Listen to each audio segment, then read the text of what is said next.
I was offered $5,000 for a video, but this was when I was like 19. I was like, double it, and I'll walk outside and I'll give it to a homeless person. And they're like, no, you won't. And I was like, double it. And I was like pacing around my neighborhood for 3 hours convincing this guy, like on the phone, just double the money. I promise the video will go viral and I'll give it to homeless person. I was like, $10,000 just looks better in a title. It'll get more views. I promise your app will do better. A lot of times people, oh boy, it's like they think their videos are better than they are, honestly.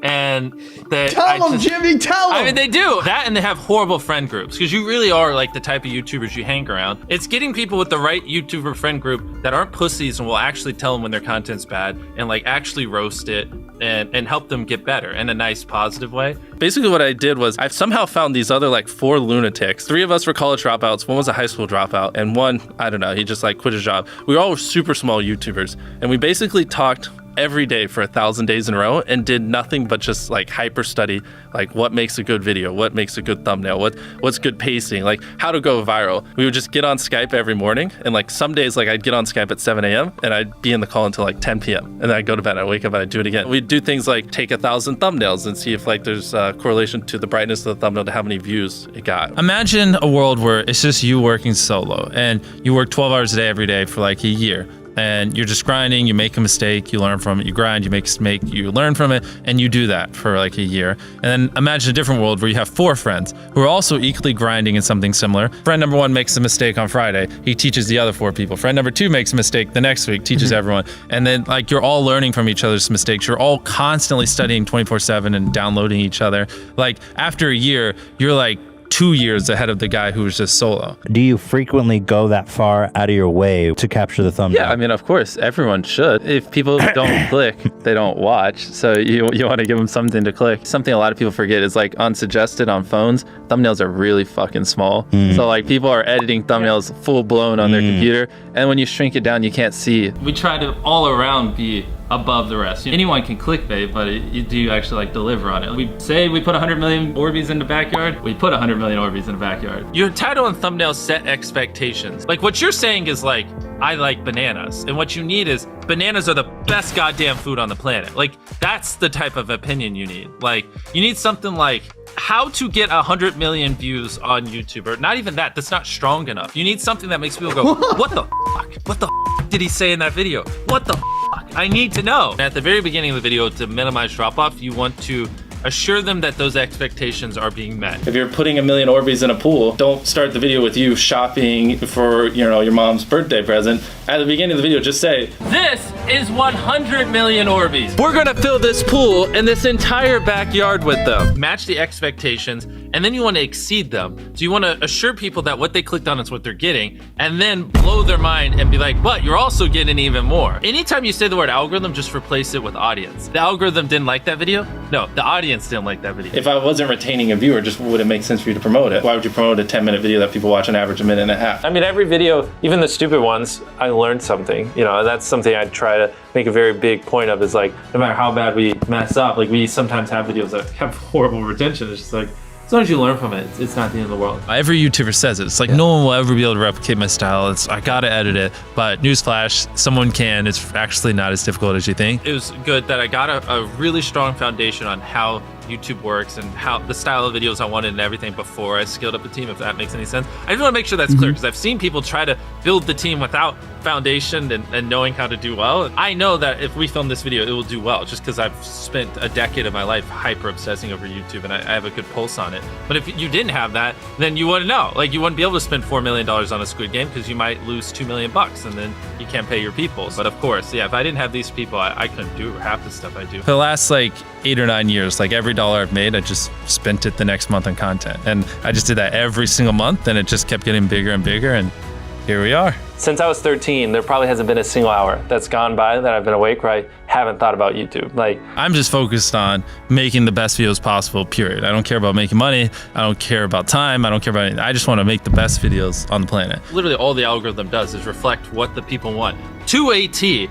And if you deny that, you just make terrible videos and are trying to find a scapegoat. We do our videos in other languages as well. If you Google it, it's like only whatever, less than 10% of the world speaks English. So 90% of the world can't even enjoy your content. And when I realized that, I was like, wait a minute, 90% of the world can't even watch this stuff. Like, we just started doing this like 6 months ago, and it's crazy like how viral some of these videos Wow, are going. 51 million. In Spanish, the guy who does my dubs is the same guy who dubbed Spider-Man. We managed to convince him. So a lot of those comments are like, why does he sound like Spider-Man, or is Mr. Beast Spider-Man? To me, what's important is click-through rate, getting people to click on your video, and then average view duration, average view percentage, or just relative retention, and having them watch it. A lot of creators think click-through rate is just like the title and thumbnail and did they click it, but a lot of it too is, did they enjoy your last video? Because if someone watches a video of yours and they loved it, you can bet the next time you're recommended, their chance of clicking is a lot higher. Sometimes we're filming for 3 or 4 days, like 10 hours a day,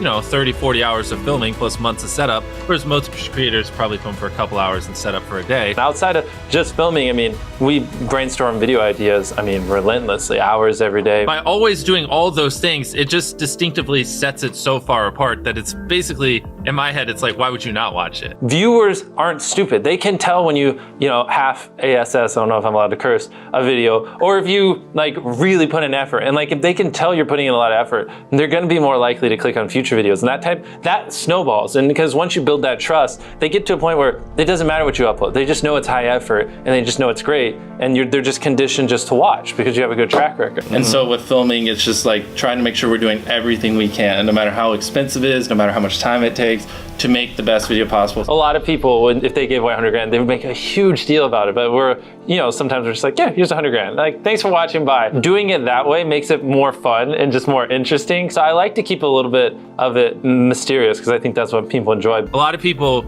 aren't willing to put in 10 hours days because they don't like what they're doing. So it's finding what they enjoy, because it is like a long grind. You're doing the for years, not months. So if you don't enjoy it, then you're gonna burn out. I just had the blessing of finding what I loved at a young age. So because to get to this level, it takes, a decade. Most people don't find what they love till their young 20s, so they'd be where I'm at in their 30s. Yeah. I just lucked out and found it when I was really young. Living your life chasing a nicer car and a bigger and bigger box to live in is kind of a dumb way to go about life. I actually, funny enough, I lived in a super below average home, and I kind of learned why famous people don't live in below average homes, because someone broke in, stole everything I owned. So I had to get a little nicer house for security reasons. But before I was robbed, my place is a little duplex, $700 a month. You get a roommate's $360 split. People think just because you go for views means you can't have fun, but you can pull views and you can have fun, which is what we purposely try to do. If you're not doing something that's just inherently fun to you, you're just quit. Just give up. You gotta at least semi-enjoy what you're doing, or you're gonna quit long before it gets to the point where it brings in money or whatever else could be driving you. So find what you love, and then I would just hyper obsess. Make sure no one doing what you're doing is doing it better. Make sure the videos are as good as possible. You can be motivated by more than one thing. I'm motivated because I want to support my mom and my family. I'm motivated because I want to employ my friends and help them. I'm motivated because I want to help other people. I'm motivated because I want to be a YouTuber.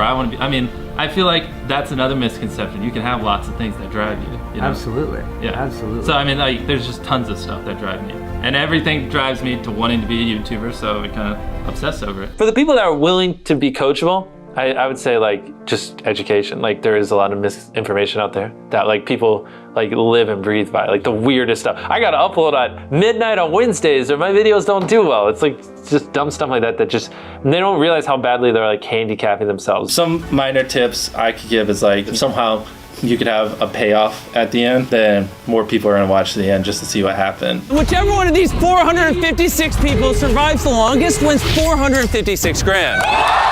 Cut out all dull moments, try not to over-explain things. If a camera just sits on me and I'm just talking for 20 seconds, it doesn't hold retention as well as, maybe me talking and other footage popping up. It's much easier to get 5 million views on one video than 50,000 views on 100 videos. It takes way less effort to get 5 million views on one video. Back then, which I think small YouTubers should do, is I would reply to every single comment. And so I think a few people caught on that I would always reply. And so some people would just be like, I wonder how long it'll take for him to reply. So that was a lot of my comments when I was smaller, but at least it kept him coming back. And your analytics, and most of you probably know this, audience retention. You can see where people click off.